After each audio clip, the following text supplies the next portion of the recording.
Paano magpadala ng pera gamit ang ating GCash account? Punta lang tayo dito sa GCash.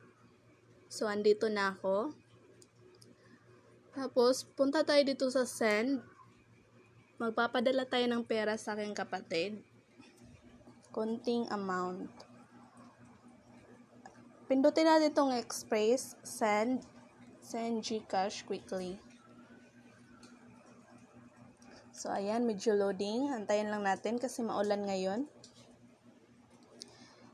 I-copy-paste na lang natin yung number.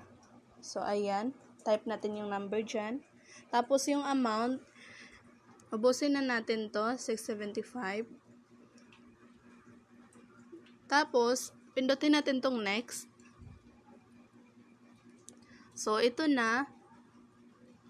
Ito yung number. So, make sure nyo na tama yung pagsisendan nyo. Kasi pag once na-send na siya, hindi nyo na mababawi.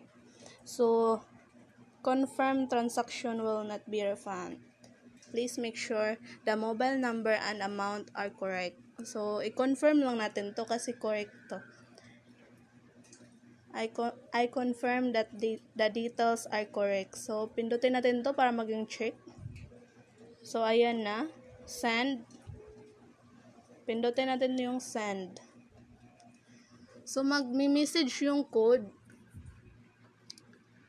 Ito yung last na antayin natin.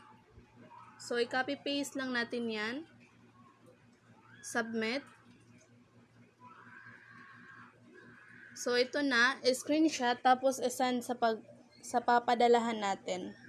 Screenshot. So, back lang tayo mga brother.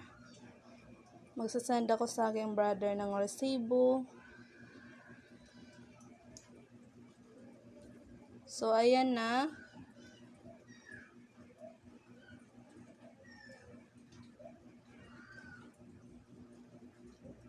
So, ganun lang magpadala ng pera sa GCash. Gamit ang ating GCash account. So, ayan lang. Sana makatulong tong videos na ginawa ko ngayon. Bye-bye!